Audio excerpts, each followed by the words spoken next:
Please join me in welcoming to the stage from ESPN, Carole Kruse and Dave Coletti. As we lurched towards the World Cup last summer, in the research and analytics group, we understood that we had to do something different to understand consumer behavior around that event. Now, we've been doing cross-platform research at ESPN for the better part of a decade. And we've done it in a series of projects and kind of a series of fits and starts. So we'd measure a campaign here, and we'd measure an event there, but we knew that we needed to do something much more lasting and groundbreaking around World Cup, and something that could inform us as we went into the future. And that became ESPN-XP. And for those not familiar with it, ESPN-XP is ESPN cross-platform research. What we needed to do was create a brand and create an initiative, and I use the word initiative very purposefully, around cross-platform research that wasn't just self-serving. It wasn't just about ESPN and being able to go out to marketers and say, look how great we are. It was about creating something that was going to help us elevate cross-platform research across the industry, something that was designed to operationalize, is the best word to use, cross-platform research. So this is what we did with the ESPN-XP. We had 3 goals in mind when we started it, and it lives through to this day. ESPN-XP, like I said, not a project, an initiative. It lives every single day. And the very first goal speaks to that. We need to move cross-platform research from special project to standard practice. We need to do this on a day-by-day-by-day basis across every piece of content that we run, across every platform that we program to, so that we understand how consumers behave, right? There is no holy grail when it comes to media research. There is no silver bullet. So what you need to do is take the existing currencies, as good as bad as they might be, and link them together so we can do business on this in a meaningful way. In order to do that, you need to bring a lot of people to the table, and you need to spend a lot of money doing it, right? So in the 31 days of the World Cup, we started with 15 different research partners. And as we've gone into NFL and college football and NBA, that's grown to over 20 different partners that we work with to answer our cross-platform needs. But make no mistake, that doing this is very, very expensive, very time-consuming, and you got to hold hands with a lot of partners and have a lot of faith in what you're doing. So what are we trying to measure? Well, we're trying to measure 3 key things. We have 3 goals, trying to measure 3 things, try to keep this very simple for the simple among us like myself, right? We need to measure things by audience, by platform, right? So the siloed measures, we need to understand how people consume online, whether it's page or video, audio, television, mobile, print, right? We also have to understand how those audiences work together in a cross-media way. And most importantly, certainly for this room, we need to understand the ad effectiveness, the ad performance, and how each of those media move those different brand objective levers. We learned a lot, and I'm going to talk for the next couple minutes about what we learned from the World Cup and how that's applied to our future going forward as a company.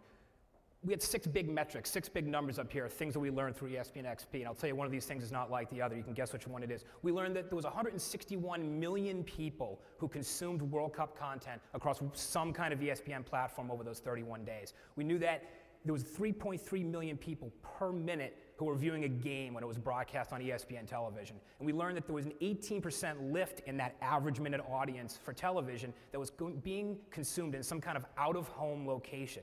We knew that from a digital media standpoint, across all of our different digital media platforms, we had 110,000 people per minute. So that's 24 hours a day, 31 days of the event. 110,000 people per minute were consuming some kind of ESPN digital media just for World Cup. Now, the one measure that's not like the others is your 3.3 million number for TV audience. That's your Nielsen rating. That's what's been around for 50 years.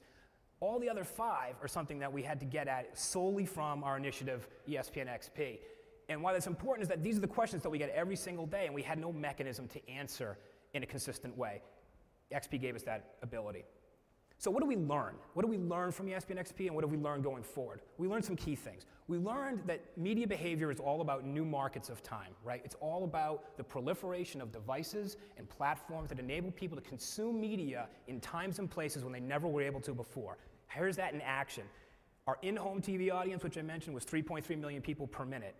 All the other ways that people could consume World Cup content on a daily basis, TV out of the home, internet video, page, which would be like live box scores and blogs and chats and things like that, audio, mobile, lifted that per minute audience up to 4.8 million people, 46% more audience consuming content than just your traditional old TV rating, and that's incredibly powerful for us. What was remarkable is that among the biggest games, we saw a Germany-Spain semifinal match, which was on a Wednesday afternoon. We had 11% lift of the online platform added to the TV audience. So we learned how to redefine and change that conversation about incremental audiences. We learned in a powerful way that media usage is not zero-sum. If there's anything that will make my friends in ESPN Research and Analytics lose their freaking minds is when we read trade articles that will talk about new technology, new platforms, and immediately assume there has to be a loser, as if people are walking around with this big pie of media usage, and to put something in, you gotta take something out. And that's not the way consumers behave, right? We learned this in a very impactful way. If you looked at our TV-only usage, someone who was just viewing games on TV, they spent 1 hour 24 per day. And as you added platforms, +1, +2, +3, audio, print, digital, mobile, the time they spent with TV actually went up, and of course the time they spent with these other platforms went up. It wasn't about taking away media from one source, it was about adding to the pie, not being zero-sum. We did a survey around social media. We were able to quantitatively understand how many people were exposed to World Cup content via Facebook, Twitter, blogs, message boards, and then we asked them how more or less likely you were to watch content on TV, to consume content online. And we saw that 64% of people said they were more likely to view live TV coverage because of the exposure they had via social media to the content. An even higher percentage said they were more likely to go online and use sports websites. The same frame, we asked mobile users, well, where did you use your mobile device? And the first point was kind of intuitive. Well, about 2/3 said, yeah, I use my mobile device away from home, much like many people in the audience here might be doing right now. The bottom point was more fascinating for us, that almost half, 41%, said that they were using their mobile device as an in-home extra, as a companion to some other content going on. And again, that has a big impact on how we develop products, because it's about a best available screen, but for some people, it's also about that multi-screen, that other screen that's enhancing the experience.